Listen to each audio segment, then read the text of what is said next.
Thank you everyone for being here. And I'll talk about this is basically my dissertation work, which is congestion control in multi-wireless networks. So I'll just start very briefly with multi-wireless network, and there have been interest in multi-wireless network from in academia as well as in industry, and there have been various applications where they have been used. And one of this is volcanic activity, where this is a sensor network project where modes are being deployed on a volcano, and continuously the vibrations have been measured in order to predict when the volcano is most likely to erupt, or even if it's erupted, these nodes are fairly far away from the volcano to just figure out whether it's going to erupt again soon. It has also been used for in this building. I think this building is in Dubai. They are been used to set up an ad hoc voice communication network, and I think the problem is that the building, I think it's going to be the tallest building in the world. And so what happens is, I think telephone signals, they don't reach at the top. And so people who are working during the construction, they cannot talk to each other. So they have actually built a multi-hop wireless network across the building to have these voice communication. They have been used for video surveillance in a city. Deployed in a city where there are cameras, and they're continuously used by law enforcement agencies. And they're also been used to provide general purpose internet access. This is basically a Rice University project, which provides, even though on this map it looks small, but this is a really huge township over which they're actually providing internet access. So basically, these networks have been used not only for, okay. So the voice communication, is it packetized voice? Because multi-hop, actually, what kind of network? Is it packetized voice network? Or? I think it's packetized voice network. They use it with walkie-talkie, and and so they have been used for not only for various applications. As you can see, they are also used for very application-specific purposes as well as general-purpose internet access. And congestion in these networks is actually a problem in wireless network. And at least we are aware of two scenarios where we have actually seen this congestion control. And this actually describes this was an experiment that we did on a building. This was a building which was damaged during an earthquake, and so civil engineers wanted to conduct some experiment. So, some hydraulic shakers were mounted on top of these buildings, and they made the whole building to shake as if an earthquake is happening. And in this experiment, modes were actually deployed at different locations in the building, and these modes were actually measuring the amount of vibration at that particular location which was happening. And then the mode is sending this data to the base station, and actually civil engineers can look at this data and actually identify the whole motivation of the experiment was to identify where there are cracks in the building, just by looking at the vibration in different locations. And at that time, we didn't have any congestion control scheme, and we very conservatively set the nodes to send packet, let's say once every 20 seconds. Actually, the actual number was by n, where n is the number of nodes. So at this rate, and still, it led to severe congestion actually in the network. And this graph shows how the packets have been received with time. And these continuities that you see in this graph, they actually represent that the amount of time it takes. These high discontinuities are because it takes a long time to recover the next packet once a packet has been lost in the network. And probably that's because there is congestion in the network. What are you plotting in this graph? What is plotting? So it's the latency with the sequence number. So latency, how long it takes, and you can see like these jumps here. This is saying that the next packet was received after a very long time. So what's the network like? Who's sending and who's receiving? So here base station is the one, and all these blue nodes are sending over a multi-hop wireless. And what is the area of this thing like? Is there proper multi-hop going on there, or are they connected? No, there is a multi-hop, and actually if you look at the dotted lines, actually there is no line here, but most likely these solid lines are the routing. And these dots are actually nodes which can hear each other. It sometimes looks weird that nodes which look close to each other are not able to hear exist.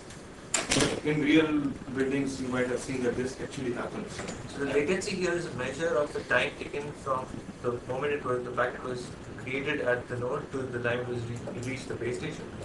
Yes. How did you figure out that it's because of congestion? Because the building was, so the real experiment was the building was shaken for some 5 minutes or so, not more than that. And we actually waited for at least 1.5 to 2 hours to actually retrieve all the packets. So our experiment was we deployed it, we let them shake the building, and then pick it up. And we then waited till the last packet would come. And well, actually, the last packet was because what was happening is that when the packets were coming, we knew when actually the packets, when that reading was taken at the node, and so we had to wait, and we could see that we have not received all the packets. But that doesn't tell you that it's because of congestion. Yeah, but this discontinuity shows that it might be because of congestion. So what is the multiplexes model here? How is the interference resolved? Like you're saying that there's interference from. Is that the CSMA model or? Yeah, the MAC is CSMA. The MAC is CSMA. It's not 8.11, it's CSMA because sensor network uses a CSMA MAC which is similar to 8.11 but not exactly. And all nodes have packets. All nodes have fully loaded network. Yeah, fully.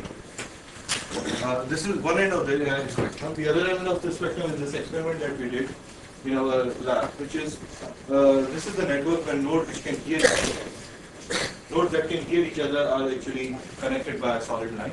And then on this network, if there is a web browsing session going on as shown, you can see that the page actually loads fairly quickly and completely when there is only a single flow going on in this network. However, when the same web page is being accessed while 2 file downloads are going along these 2 arrows, you see that it will be slow, but that's fine, but the page actually does not load ever completely. And as I will explain that this is precisely happening because of congestion in the next slide. And so what my dissertation looks at is actually these 2 questions, which is that this performance of multi-hop wireless network or poor transfer performance of multi-hop wireless network is inherent to multi-hop wireless network and that we cannot do anything about it. And if we can do something about it, can we design a transport protocol which can achieve us the desired rate allocation that we are trying to achieve. And it's important to, and now I'll explain the same experiment, but it's important to understand what's happening in the network to actually motivate the way we should go about designing the transfer protocol. And this is again exactly the same network, and in this network, what will happen is that any distributed rate allocation scheme which has been implemented on this network using, and if the underlying network, if the underlying protocol is 8.11, then it will assign equal rates to the top and the bottom flow because of symmetry. And they will only differ in the rate that the middle flow gets with respect to the top and the bottom flow. And the figure on the right shows you the achievable rate region. And actually each red dot is showing that what is the maximum rate that you can assign to the middle flow once you have assigned certain X amount of rate to the top and the bottom. And so the red dot is actually bounding the achievable rate region for this topology on an 8.11b network.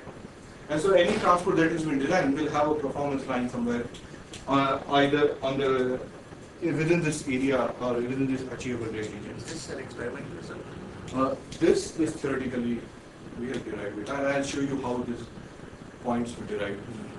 When it is talk.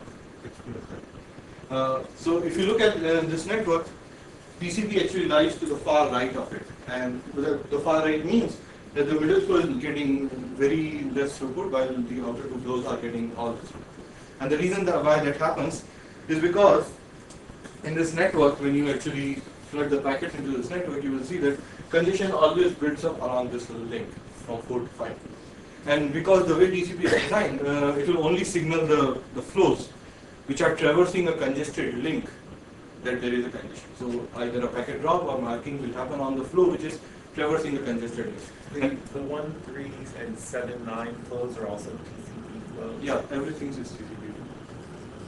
So And because of that, TCP will only signal the middle flow, saying there is a, or will drop the packets of the middle flow. Well, we all know that in wireless network, congestion is a more neighborhood phenomenon, which means the rates of one particular nodes, the rate at which a node can send in a wireless network, depends upon the rate at which other nodes in the neighborhood are sending data. And because of that, a more correct scheme would be one which would look at the whole neighborhood of this congested link, or would consider the whole neighborhood while there is a congestion, and would signal all the flows which are in this neighborhood rather than only the flow which is traversing the congested link about congestion.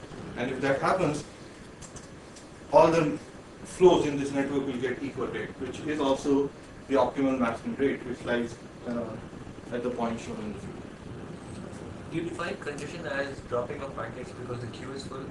No, congestion is defined as that the amount the amount of packet in the network to send is more, the load on the network is more than what the network can support.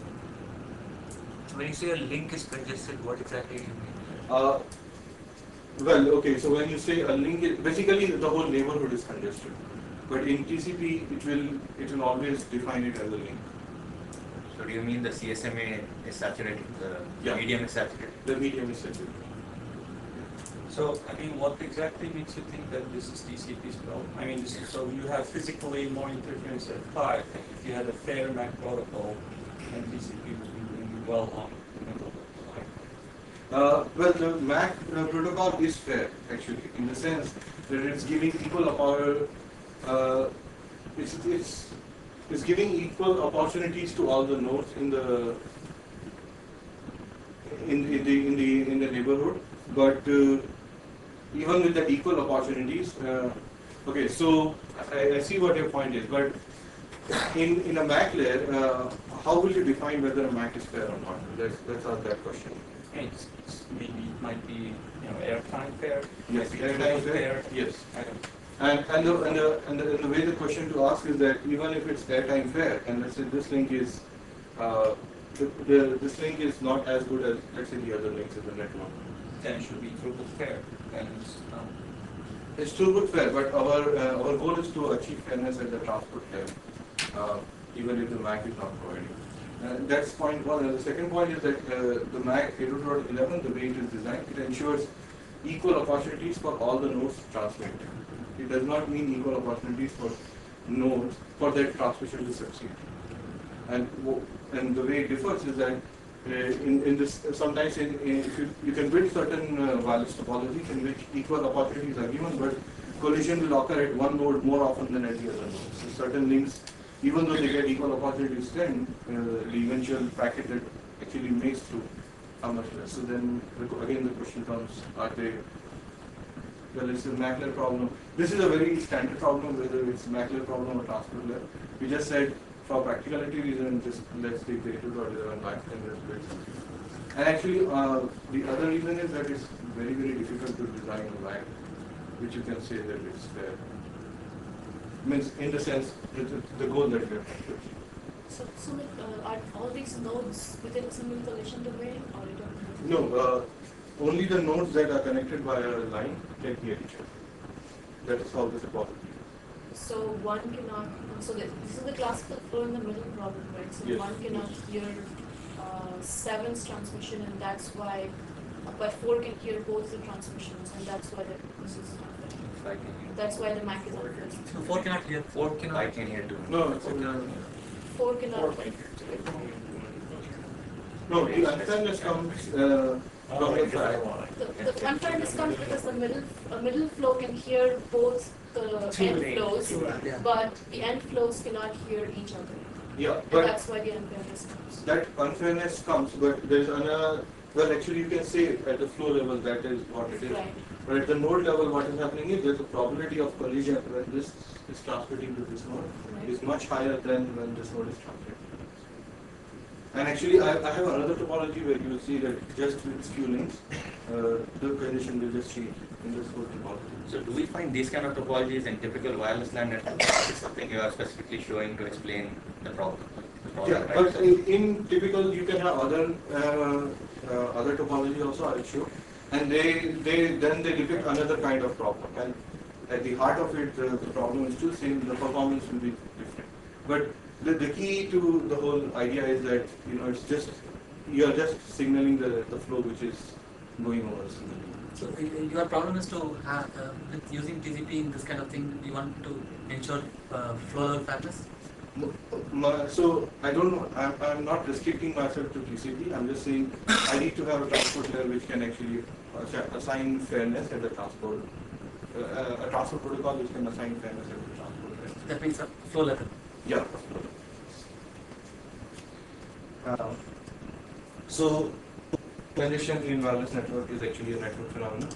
And so the outline of my talk is that I'll first describe about our work on the IFRC congestion control for wireless sensor network. This is a congestion control scheme for a restricted class of wireless networks, which means this scheme is designed only when there is many-to-one traffic pattern in the network. And as you can see how it will work only for those class of networks. And then subsequently I worked on another work which generalizes this work over multi-hop wireless network where there is any-to-any traffic. In the any-to-any traffic pattern. Right. I'll first begin with IFRC. And I'll just give a few assumptions that we are making in this complete body of work. First is that we are assuming contention-based MAC. There are a lot of work about time scheduling and achieving fairness through time scheduling the MAC, but we are not looking at those because of practical reason, 802.11 is the most is the de facto MAC for wireless networks, most at least in multi-hop wireless networks. And so we are looking at that. We are assuming that the network is static. We are not assuming that there is mobility.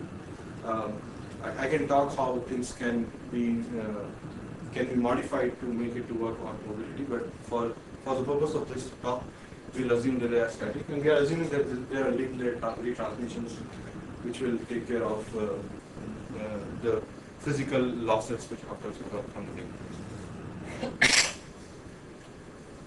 So I'm hopeful that most of people already know, but just listing the points which are pertinent to this work about wireless sensor network is that there is a single destination. All the nodes send to a single node, which means all the flows have only a single destination. And in addition, what we want to build is a distributed algorithm which can assign fair and which is fair and which is efficient. Efficient means it's utilizing the capacity to its fullest for all the flows in the network. And I want to just emphasize a little point that for us fairness is more important than efficiency. So because achieving fairness and efficiency is a trade-off. You have to weigh one over the other, and we are always giving fairness. So flow is end-to-end here, right? Like from the source to the final destination. Yes. For each source. For each source. Yeah. Yes. Though we are assuming that there is only a single flow originating from a single node. Yeah. Because it's generally the case in wireless sensors. Okay, so the overview of IFRC is that there is a congestion detection mechanism for each and every link. And by link, I mean a sender-receiver pair in a wireless network. You find out whether there is congestion or not, and you do it by maintaining the average queue and thresholding the average queues. This is, and then once you have detected that there is congestion over a link, then you signal all the flows that need to be signaled about congestion, so that, and then those flows will, or the sources of those flows will adapt the rate. And what we do is simple additive increase and multiplicative decrease. Without going too much into it, the first and the third part is pretty much standard means of doing congestion control. There is nothing novel about it. What is the key important part is to determine what are the set of flows that need to be signaled when congestion occurs. And once you have determined those set of flows, how to efficiently or with low overhead signal all these flows so that congestion control has been achieved in the network. And central to this whole, to the whole design is this concept of neighborhood of a link. And consider a topology like this, and let's consider a link 5,6 in this topology. Now we need to find out what are the other set of links that actually interferes with this link. And interferes means that whenever a transmission is occurring along any of those links, a transmission along this is not going to be successful. And surely all the outgoing links from the sender and the receiver are going to interfere with this link, because if any transmission is going along any of these links, the channel capture will not be successful while 5 is trying to send a packet to the 6. Similarly, all outgoing links from the one hop neighbor of the sender and one hop neighbor of the receiver are also going to interfere with that link, which is because if any of the transmission is going, either 5 will not be able to capture the channel, and even if it's able to capture the channel, a collision will occur along 6. And finally, the incoming links to one hop neighbors of the sender and one hop neighbors of the receiver are also actually interfering with this link 5,6. And that is because the transmission along this link will be subsequently followed by an ACK transmission, which is actually going to interfere with this link again. So, in summary, the neighborhood of a link basically consists of all the incoming and outgoing links from the sender, from the receiver, from the one hop neighbors of the sender and one hop neighbors of the receiver. You had a question? Okay. And this is kind of central to my design, and throughout my talk, whenever I say a neighborhood of a link, I mean this complete set of links of within a neighborhood. So using that design, and I'll show how we identify the set of flows that need to be signaled. So for this wireless sensor network, let's assume a link 16 to 14, and let's assume that that link is actually congested in the network. Now, if that link is congested, the idea is that you find all the links that interfere with this link. And to do that, we apply the definition of neighborhood, which I described in the previous slide. And it turns out all these links are actually they do belong to the neighborhood of this. Now, because it's a wireless sensor network with a many-to-one traffic pattern, some of these links are actually non-existent in this network. So if you remove this, these are finally all the links which remains. So when there is congestion here, these are the only links that interfere with this link, and so congestion need to be signaled to all the flows that traverse any of these links. So this idea is kind of similar to how things are done in wireless, where you have a link, you find out whether a link is congested, and all the flows that are going through that links are signaled about congestion. Here what we are doing is we are finding a link which is congested. We find out the neighborhood of the link, because all these links share the capacity with this link, and then we signal any flow which is going through any of these links. Now, if we go ahead and actually analyze the flows which are going through all these red links which have been shown in this figure, we find that there is another pattern which emerges.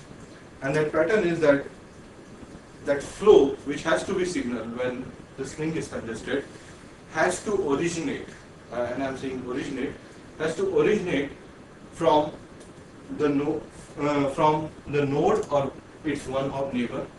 It has to originate from the parent of the node and its one hop neighbor, and all the descendant of these nodes in the network.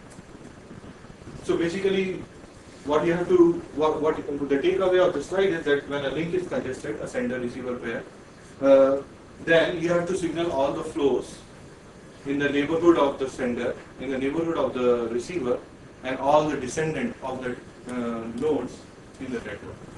So how do you identify those links? Basically, those red, the red links are those which are the contending links, right? Yeah. So I applied the same definition of neighborhood. Yeah. Okay. In a network, how do you, like, for example, what do you run to find those? Basically, you have to do some message exchange. Or how do you? So right now, at least we have not. So right now we know that these are the links that we have to signal, right? But we have to find out a mechanism of how to signal, right? No, even to find out those links, how do you do it? So, and this is the definition. It comes out that this node and all its neighbor, which are within the one hop, so you can actually transmit a broadcast message and say, look, I'm congested. So everyone in your neighborhood is going to get that message.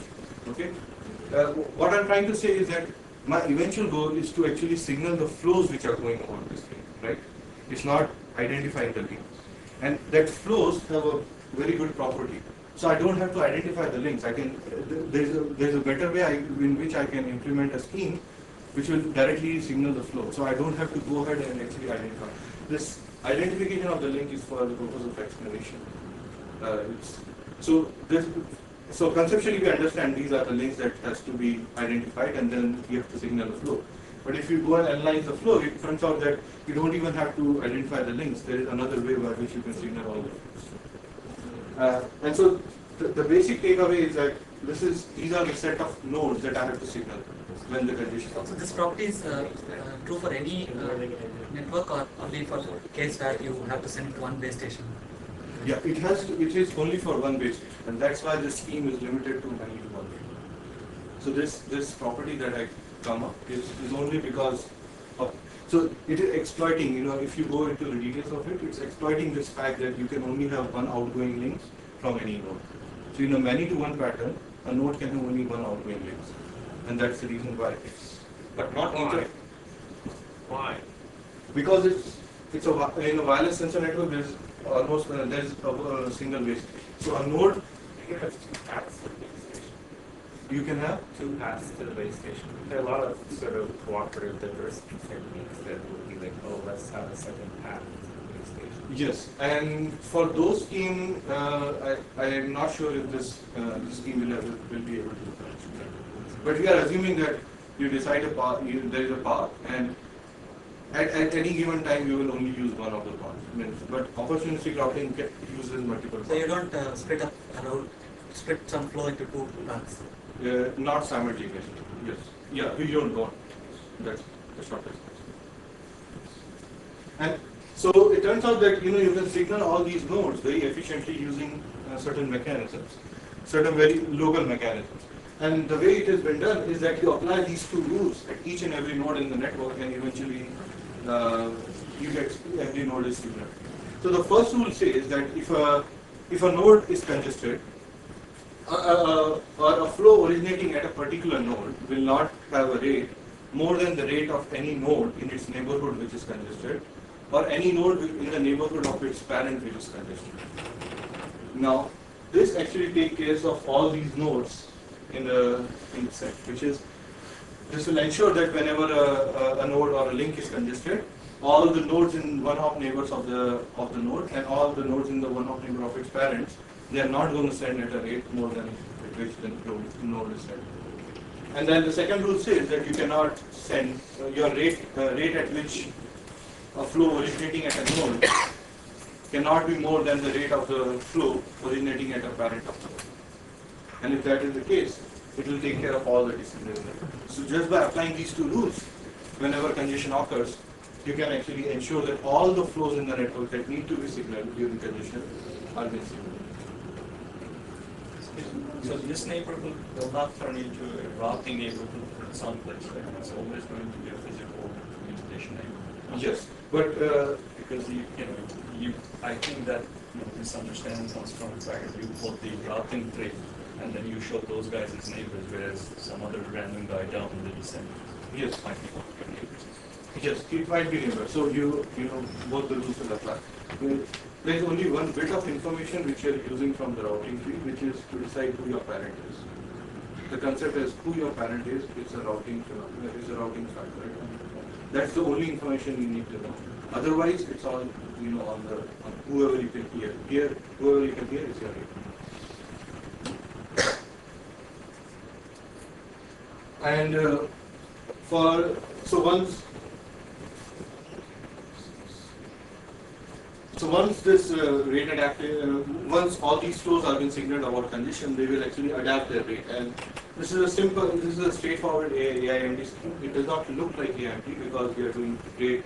It's a rate-based scheme, so that's why the equation don't look like the typical AIMD scheme, right?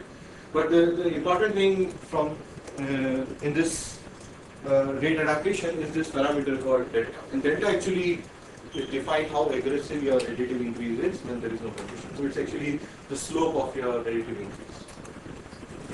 And it turns out that we wanted to have a single parameter delta for all topology, but it turns out it's very, very difficult to have a single one.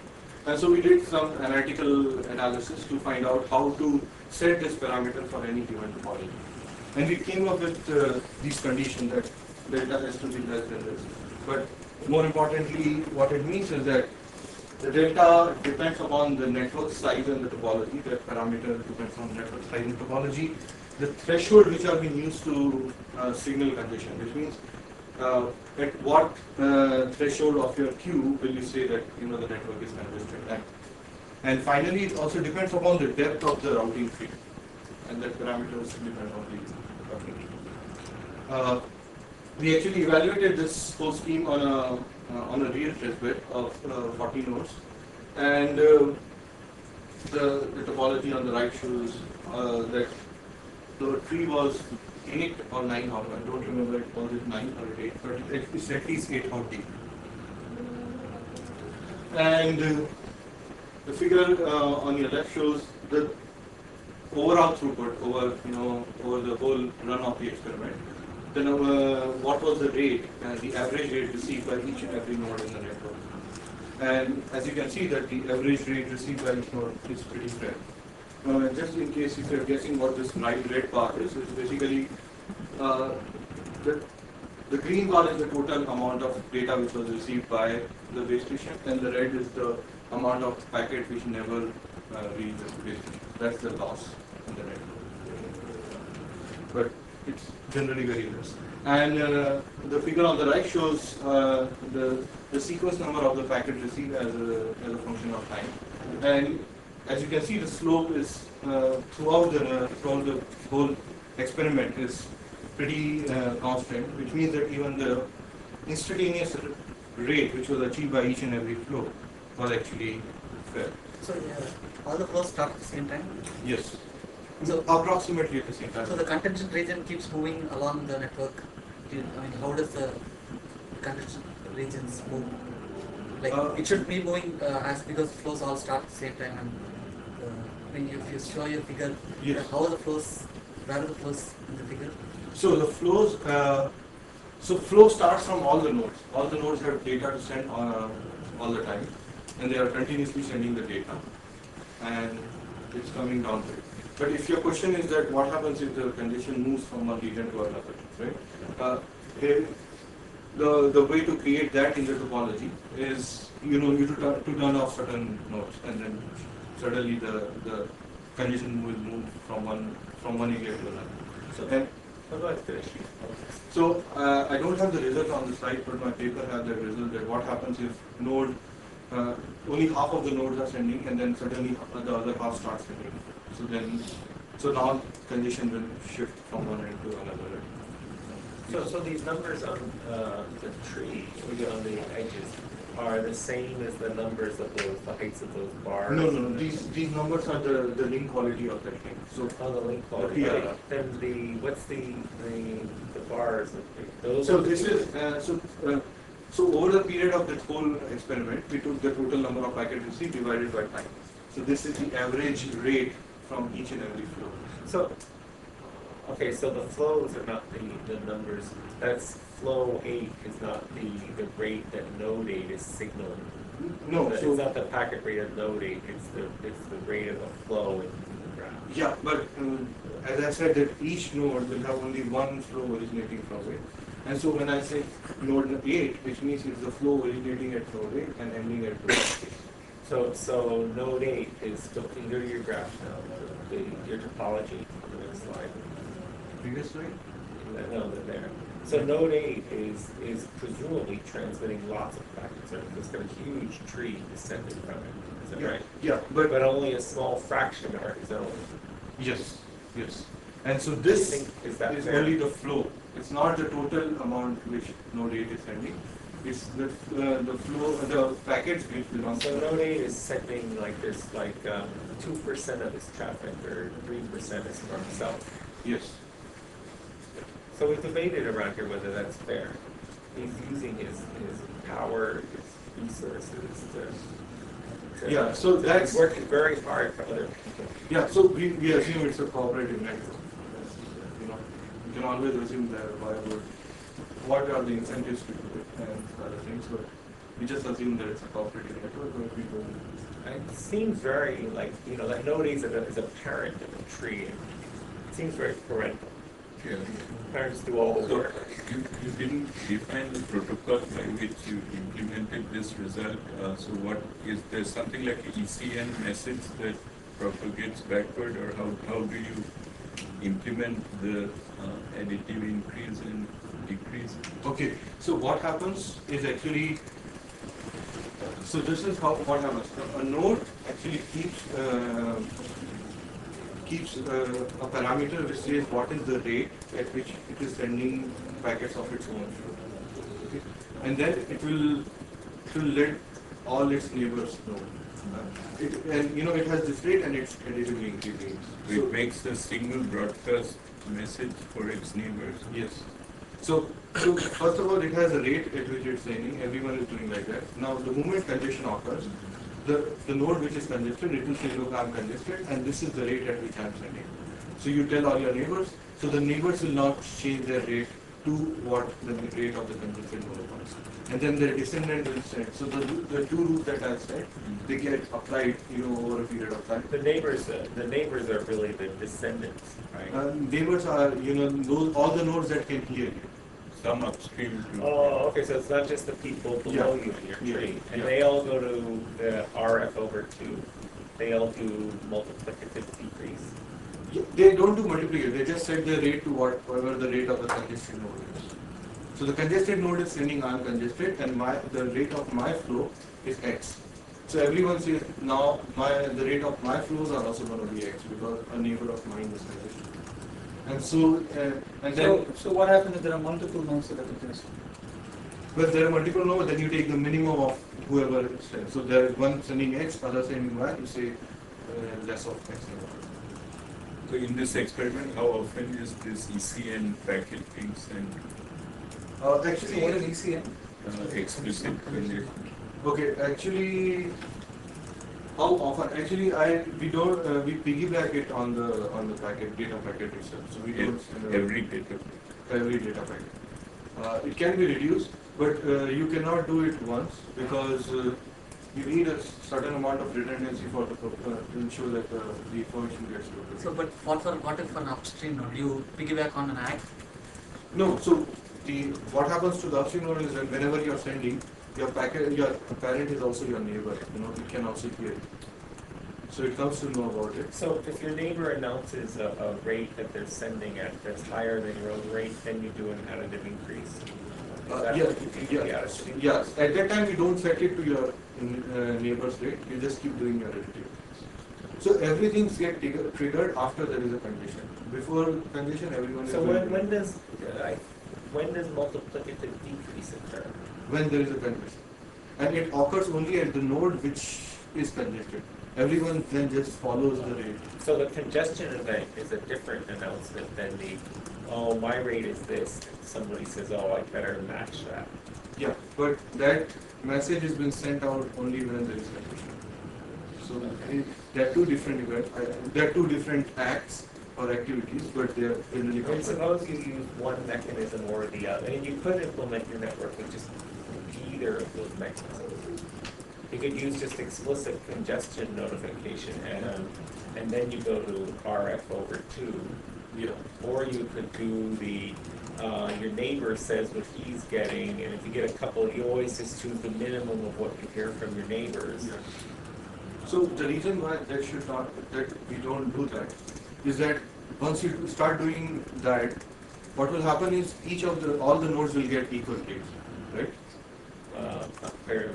Is that very true? Yeah, because what is happening is you are setting it. You are setting it to the rate of your neighbor, who is in turn setting it to the rate of its neighbor. So eventually, That was your goal, right?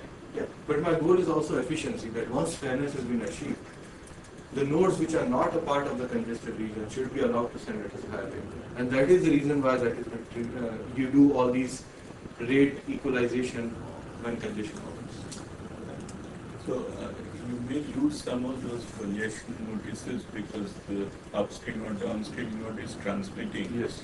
Yes. So that's accounted for in this. Yeah, so that's why when you piggyback it over the packets, then there is a lot of redundancy in the system. And so eventually, and that I think that makes things very robust. So in your topology, you are the weight metrics, throughput weight metrics are around the same values. What if there is a quite a disparity in the link? For example, what if a link is very bad and Yeah. So this is the thing. The rate that I am, the rate that a node keeps is the rate of its flow, which is above the MAC rate. Okay. So if in turns it happens that your link is really bad, then you have to make 5 transmission. It will be counted as 1 at the rate at the transport. So that equalizes everything. See, so even though your link is bad, so that's the reason why even with such varying link, we still get equal rates. So a link is, some links are 66. One of them is actually 66%. And is that quite a disparity? I mean, So- 10% and 90%. yeah, then it starts to break, and it becomes really hard to achieve that. But then the unfairness starts coming up in the system. But within a certain range, it's okay. And actually, another important thing to understand is that you will naturally choose a link which is at least better than, let's say, 30 or 40%. If you don't have a choice, then of course it's true. But only the link to your parent matters. So, can you show me the slide on stability? I want to understand what you mean by stability here. Oh, so the stability means what happens is that this parameter, if you make it too aggressive, then what actually happens is you are not allowing the system to recover from the congestion, and the system goes into oscillations. So it will increase very quickly, then it again realize it's. But this delta has only to do with the additive increase, right? Yes. The multiplicative thing, you're always going down by half or something. Yeah. Like that. So you have decreased it by half. Now, if you very quickly increase, then what will happen is your system has. So when congestion occurs, the system is already overloaded. There are more packets in the system than it can support. So by reducing it by half, you are actually sending it a capacity below the network for the network to recover and come back to its stable state.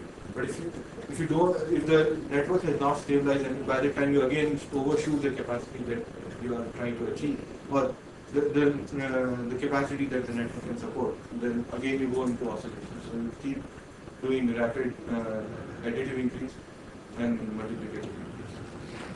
What it means is that between two multiplicative degrees, you have to give enough time that the system goes from overcapacity to undercapacity to equal capacity. Right, no, I understand what you're saying qualitatively, but is there a formal definition of stability? That's what I'm trying to understand. Oh, okay. When you show a topology like that, right, what is your definition of stability? That's what I'm trying to understand. Okay. I'm sure you had something because you have some analysis that derived this, right? Yeah. So what is this definition of stability? So this definition of stability, at a high level, it would mean that you're not spending your system with crashing. So there is no loss with crashing, meaning your system is actually doing useful work. Most of the capacity is being used to actually make the packet, and it's not getting wasted. So do you put like a number that says if I have more than 10% loss or 50%, then is that what stability means? And that's what I'm trying to get at. Yeah. Okay. So at a high level, that was what we meant when we said stability, but that's not how we define it, and we don't have to. But you can't get a formula like this without a math amount. Right, that's what, look, you showed some math, right? And I'm trying to understand where this came from, that's all. Yeah. That's all my So, question. So it's typically, does it involve like queue lengths growing to Right. something? Or you put some delay, some threshold. So the way we actually did it is that whenever we were satisfying this thing, there are no losses at the queue. So there won't be a packet drop at a queue. It may happen that a packet has been arrived at the queue, and you have to drop the packet because the queue is full. So, and our queue is not very large actually. So, you can assume implicitly it's saying that there won't be But you have queue random expression. arrivals, you always have some dropping. So, we didn't have any. So you know Why what? not? Show. Because we are controlling the rate very aggressively. But that even still, right, it's random. Even when you have a very small rate, right, Yeah. and you have a queue with a finite storage capability, right, there's always some probability that the queue is full. I mean, maybe it's small, but it's not zero. No, but if you are, Do the sensors produce packets at regular rate or is it random? so you can think of it that the sensors have lot of data to send. They are not producing it, but they are controlling their rate using this control mechanism. So they are moderating the amount of packet that they are sending into the network using this technology, this condition control mechanism. But this mechanism kicks in after drops take place, right? But Yes. it's reactive. the Yes, but flows if are you're- not deterministic, right? The flow. The flows on each link are not deterministic in terms of the timing of the packets. There's still randomness, right, in terms of backup counters Yes, and who yes. gets the transmit and blah blah blah. Yes. So I'm really puzzled by your notion that you can say that the probability of a buffer overflow is in fact zero, not that it's some small epsilon. So the other way to think about it is something like that. Well, I guess the question Ryan was asking was really, Yeah. what way were you thinking about it? And I mean, when you say We were stability, thinking right? about queue overflows. formula, because the formula is very simple, right? And usually these things are hard. So the queue does not overflow because we are very aggressive in how quickly we signal congestion. I think there is one point that we are doing average queuing and we signal congestion way before the queue is full. We don't do it after the queue is full. So our queue is empty, and even before while it's half empty or even 1/4 empty, we start doing congestion notification. And technically, you can have such an aggressive congestion control mechanism that you are never overshooting the capacity. And if you are never overshooting the capacity, at least at the queue level, you will never have a drop. Then aren't you wasting capacity? Yeah. You could be, yes, you could be. But what I'm trying to say is that our parameters are fairly conservative. But this ensures that if it's really lower than this, then And why do you have two expressions? Should be one of them should be greater than the no, they are both less than, which means that whatever value you choose, it should satisfy this as well as this. So. And what are these values? What are those things again? Just I know you showed them. Yeah. So this is queue thresholds. I have to go a little deeper into why there are two. So you have buffer thresholds and a queue buffers? Yes. Oh. At the different And levels.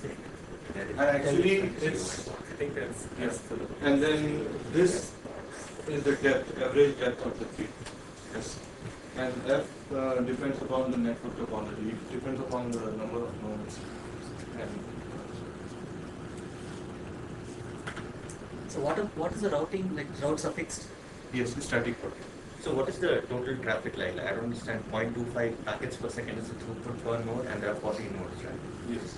So that is like 10 packets per second. Yes. So why do we have congestion? Like is this one particular link getting really congested here because No, forwarding I- everybody I- else's packets?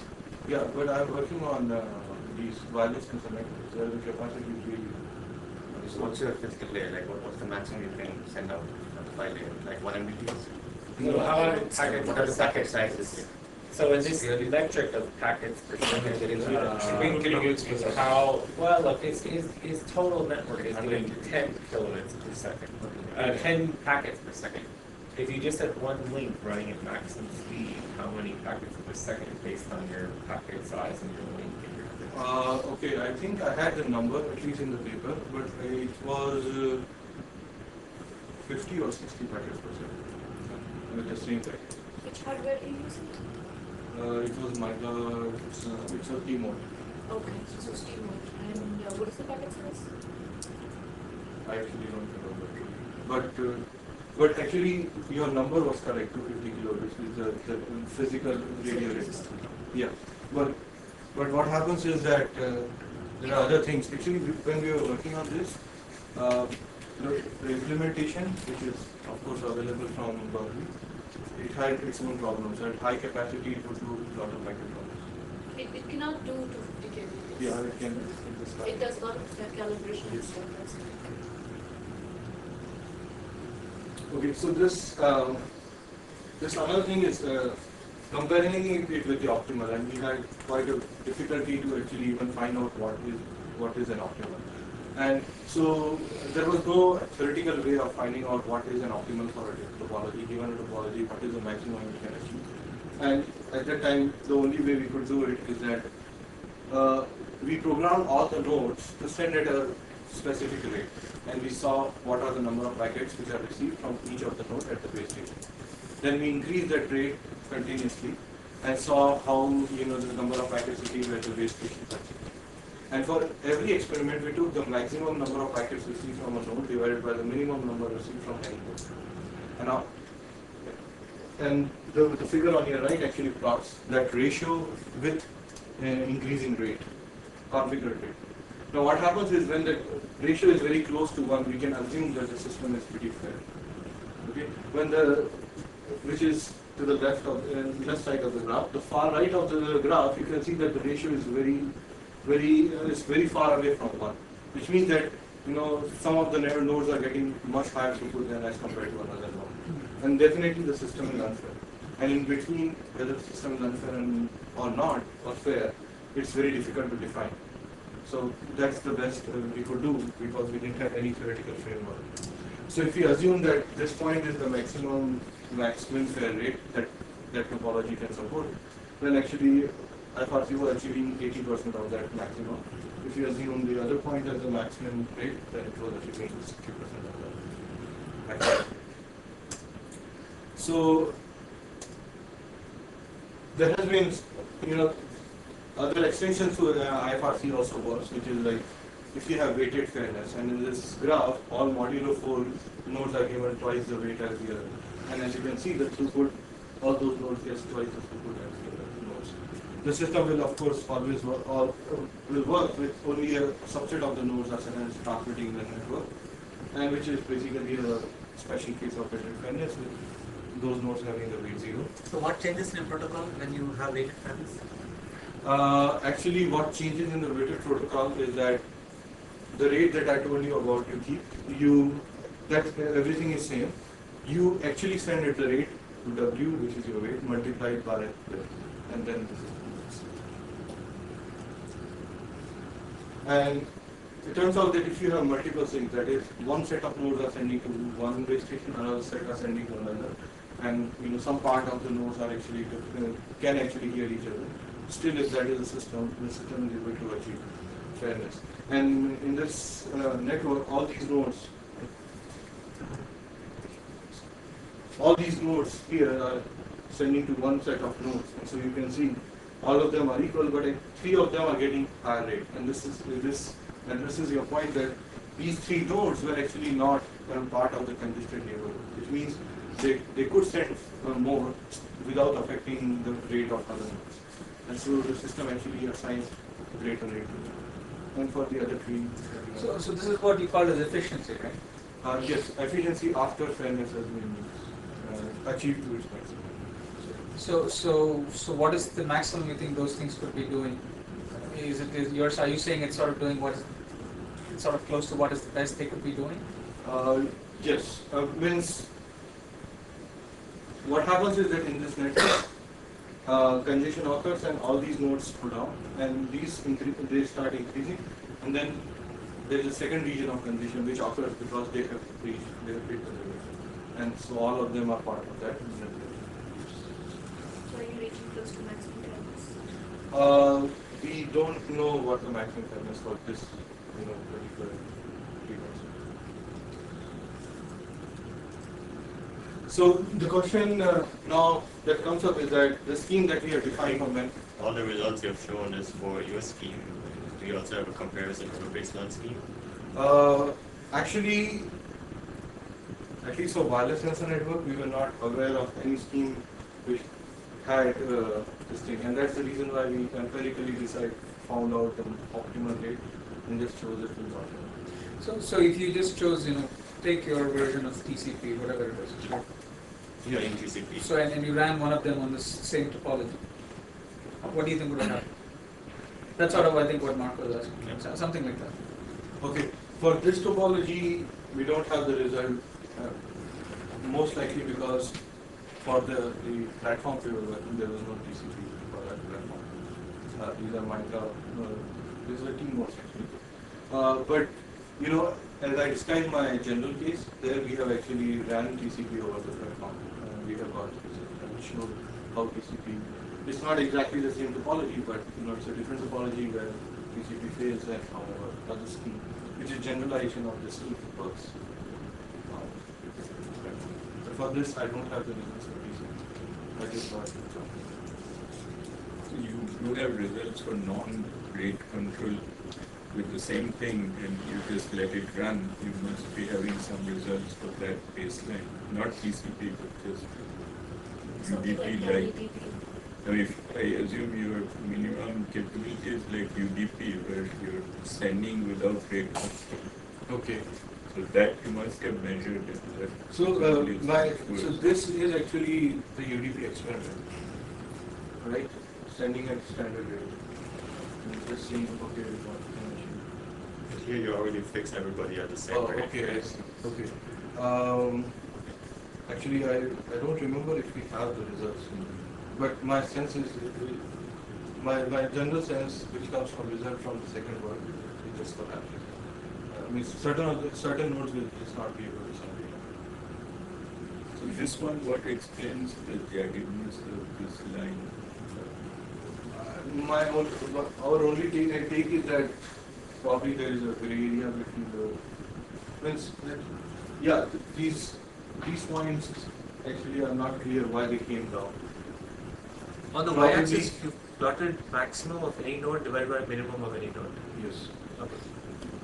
And this is the configured rate.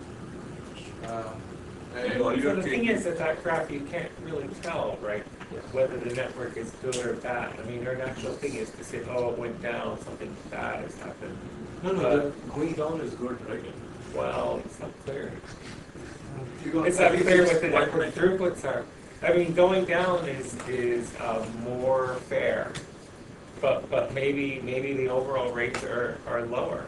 Maybe the lowest rate is lower when it's more fair than we don't really know.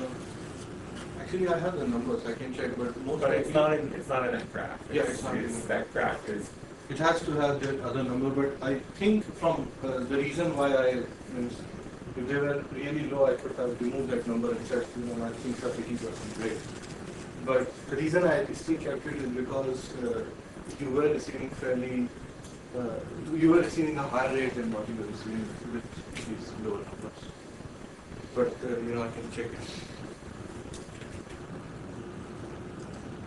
You said you're the first one to work on this problem and No, not in so- sensor networks. On the precise problem, which is fair and efficient. But there are some people who have then said, let's just defend and don't care about efficiency. Some people have said something called graceful degradation, which is saying that, let's have a system which is not wasting capacity or work doing things which eventually doesn't make sense. I think I missed the first few slides of your talk. Can you explain to me again why this particular problem is important? What example application would be dependent on it in sensor networks? Okay, so in sensor network we had this application where nodes were deployed at a building, and if the building is shaking. We actually have also done another experiment where these nodes were deployed on the bridge. Okay, so you said the building is shaking earthquake. Yes, actually every building keeps shaking all the time. That is the fact. No, Because isn't it are you actually working with the building that is all monitored for shaking? yeah, it was monitored for shaking. But somehow, right, isn't it all the activities in 3 seconds when the earth is rumbling? No, not necessarily for the bridge. When we deployed the bridge is always shaking. Yeah. And it's shaking like all the time, and there's just no way. Buildings, But in the bridge case, what is your fairness requirement? Why So- is fairness important? In the bridge case, the fairness is important because what happens is basically you want to collect the data and it takes really long time. So condition control is a bigger problem basically rather than fairness. But you want fairness because you don't want that data from some of the rows you have received some of them, but the others you have not received any. You're just waiting for a long time. So some applications you might want to In the continue. bridge case, there's some real-time requirement. In the bridge case, not precisely, but sometimes it's required in the sense that. So the application which I showed in the slide, it was for shaking a building. But other times, what happens is the building is shaking, and civil engineers are continuously monitoring the data to find out whether there is a crack in the structure, in a civil structure. And what are the time scales they get there? Well, yeah, there are Months, days, days, seconds? actually days. Well, it's not, well, actually what happens is they require very high frequency sampling. That's the problem. No, they don't. Bridges and buildings shaking, right? Yeah. 5 hertz. No, Nothing actually, shakes faster than 5 hertz or it falls no, they down. actually, they need, okay, it's not 5 hertz, but it's more than 10 hertz. The reason why it's really high for us is because the capacity the network, our nodes can support. For them, 10 hertz is also really large. I don't think so. 10 hertz is like 100 bits per second. 100 bits per second from each node and 3 axes. So 3 nodes and, from each node and 3 axes. They need acceleration in all the three directions, X, Y, Z. okay, 300 bits per second. Not 100. Why is 100? You said it's 3 axes, Yes, right? and Every axis will be 10 bits per sample and will be 10 samples per second. no, they do very high precise measurement. So generally, it's at least 16 bits or 32 bits. That's what they go for. Seems Yeah. shocking. Actually, we had to put the building for which the application, we had to put this big, accelerometers because they provided it. They really want very high frequency. They actually mounted it or tied it very tightly to the floor. Okay, we'll take it off. If you, one last question on this. If your time scale is days and Yes. you seem to be operating at about 20% efficiency at the level where it's fair, so if you're reaching 20% of the link throughput, wouldn't it be easier to just do some round robin scheduling and read out one sensor after each other? No, so the 20, if I understand correctly, you're getting the 20% because I said it's 10 packets per 10 second versus yeah. 50 packets per second. Yeah, that's not precisely because our scheme is doing all this condition control. There's not much you can get from the network. That 10 packet per second is single link. Now you have to understand that if your network is 10 hop or 8 hop deeps, then the actual numbers that you can actually receive it comes on very low. And those 65% and 85% is basically what the number you can reach. What is the right comparison I should be making? 65% Well, is the optimal. 65% or 80% depending on how you do it. And you're achieving 20%. No, I'm achieving 65% of what the maximum can be achieved. Oh, I see. Okay.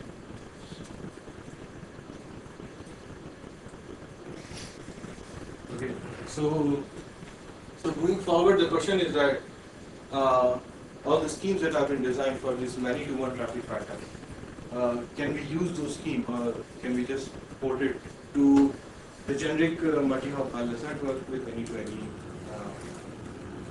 flow in the network? And it turns out that the definition of the neighborhood that I define or the set of flows that need to be signaled, they are still the same, and you can use that definition. But the mechanism that we were using, if you have to implement it on any-to-any traffic, it becomes prohibitively tough. Because the way to think of it is you can divide a network of any-to-any flow into n numbers of many-to-many flow.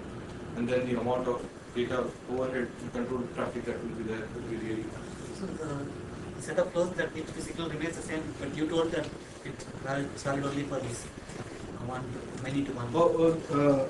No, sorry, the neighborhood definition remains the same. So you find out the neighborhood definition, and the flows which are going over this set of links are the set of flows that you have to see.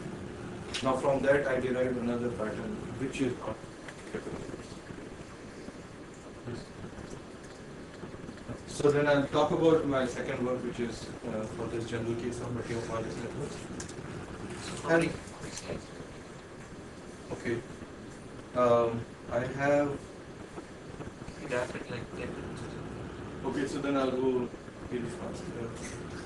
I have at least 10 or 15 slides. I think 15, not more than 15.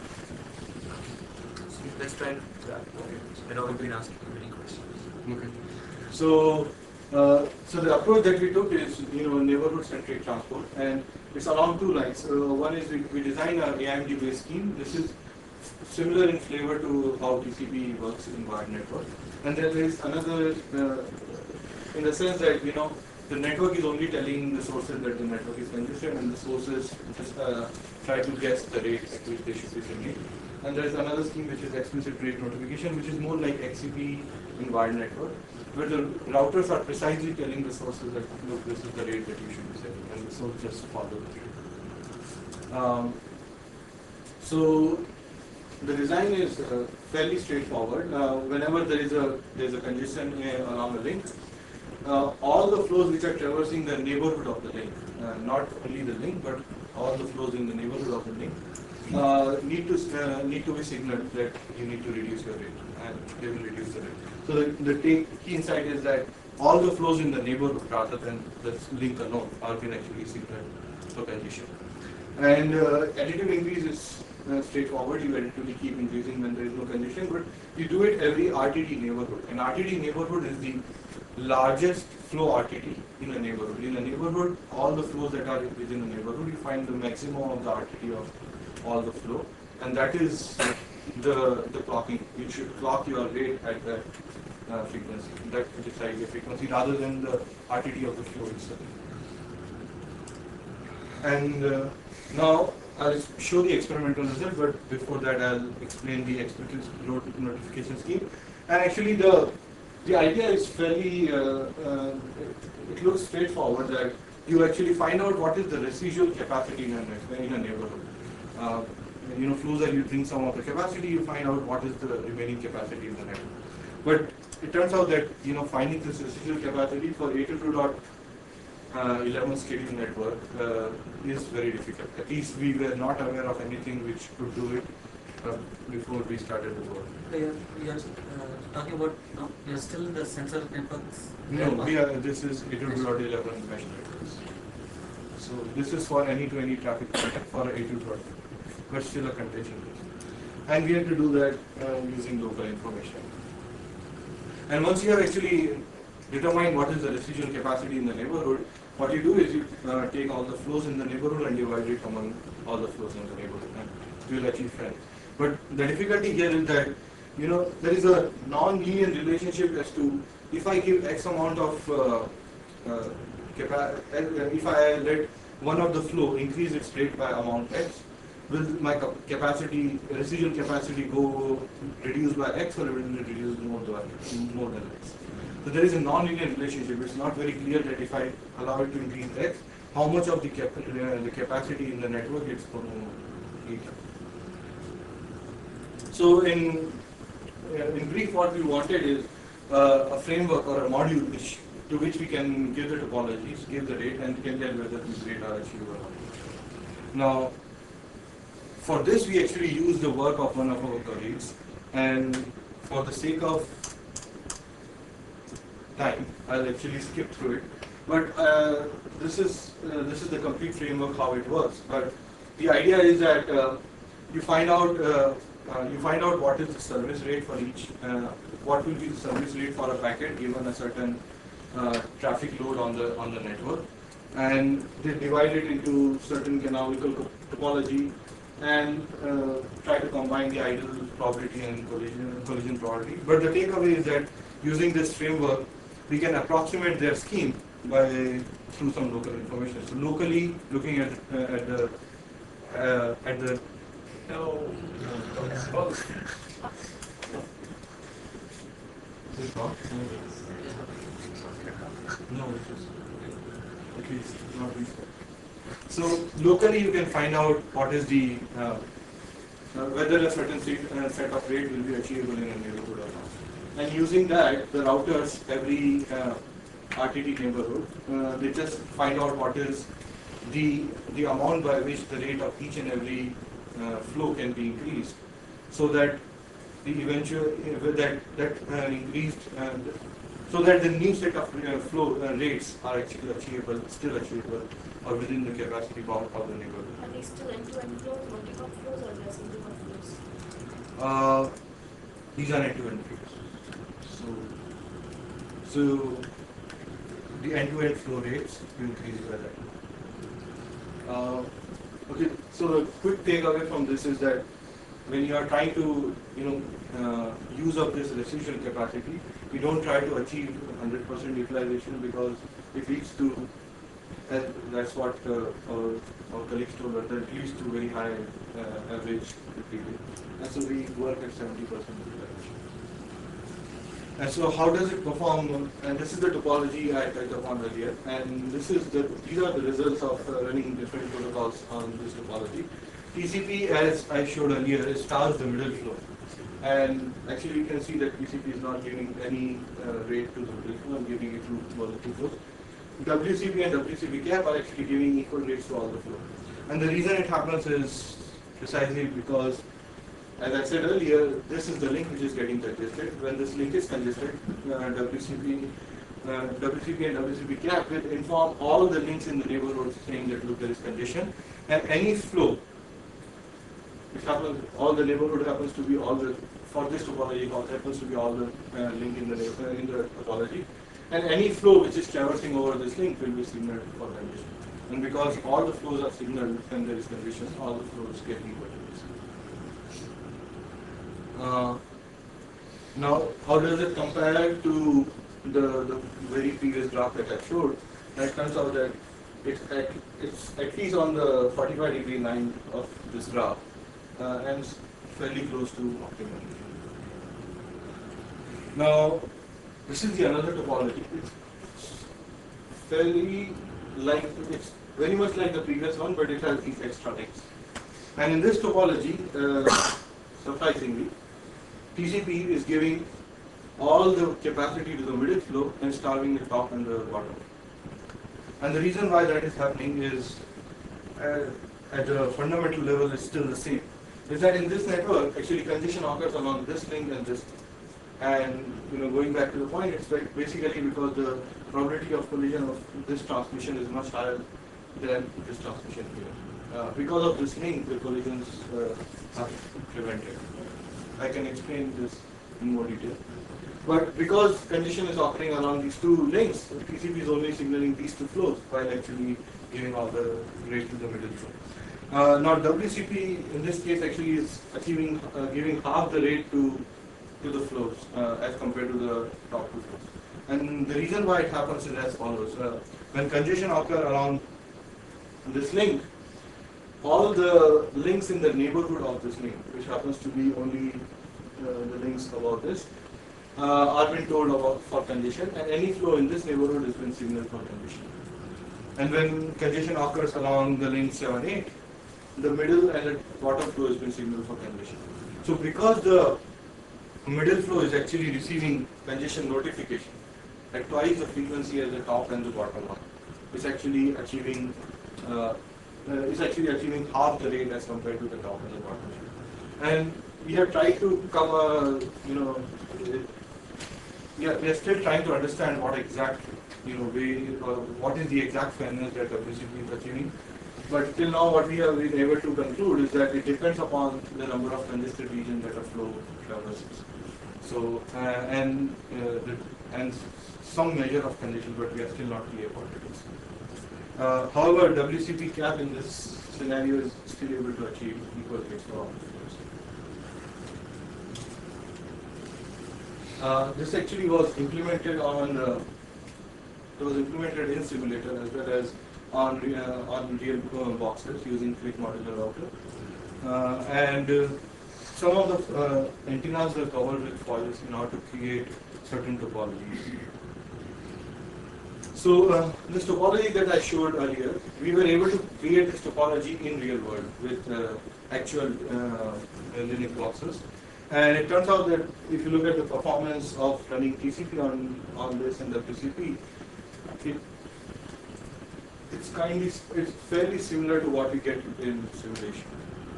And so in simulation as well as in experiment, WCP is actually able to achieve maximum rating.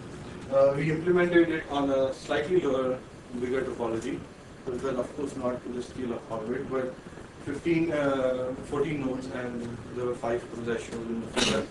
And you can see that when you run TCP, not only is there unfairness in TCP as to how much rate is assigned to each and every flow, it's also giving it's starting different flows during different runs of the experiment. So these are 2 runs of the experiment on the same topology, same number of flows, while WCP is able to achieve fair and equal rate during subsequent runs. So how long is this flow? For example, you have this 802.11, like let's say. So it's generally 15 minutes of flow, and it's a full-fledged, FTP transfer kind of. What is the loss in system throughput because of you wanting fairness? Because I think TCP in every case seems to be doing much better when you look at the entire system. Yes, entire like system. how much better does it do? Actually, that's not actually true. If you look at this, here TCP is not doing even aggregate. It's not the question of aggregates, it's just the question that, it should be predictable at least.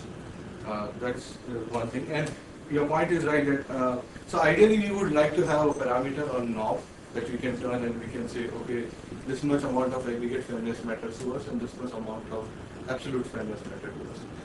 We don't have it right now. But yeah, that's really, but we were just looking at the one end of the spectrum and trying to see if, some way you can assign weights and try to move the system towards the other end. So this 11B or? It's 11B.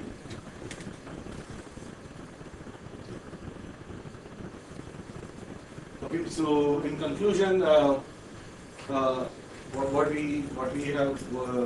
I have worked during my dissertation is that wireless network congestion in wireless network is a network phenomena. So it's very important to look at from the point of view of a neighborhood rather than links or node. We precisely define this neighborhood as to how it should be defined and I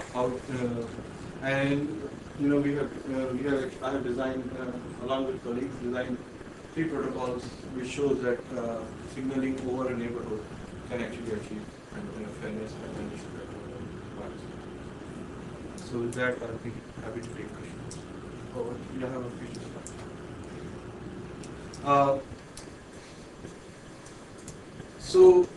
So moving forward, the way I look at it is that I have worked over the bandwidth efficiency or assigning, trying to achieve as much capacity utilization in mobile or wireless network. But I think that latency now is going to be a key issue in the applications. And this kind of comes from this idea that computation and everything is moving towards cloud. And if that is the case, then latency will be more important. Of course, bandwidth will be important, but there continue to be work, but a lot of people have concentrated on bandwidth, and latency is what is going to really affect the user experience. In addition, energy efficiency. In my scheme, I never care about energy. Nodes are on all the time, and when you start doing this duty cycling, then you have to again rethink about the system, saying how can a node still receive congestion notification if it's sleeping while the other node goes down. So that's for more of a problem in sensor network than it's actually the most important problem in the sensor network. It depends, if the question is that anything which is running on battery will have this problem. It's not a simple case of, right?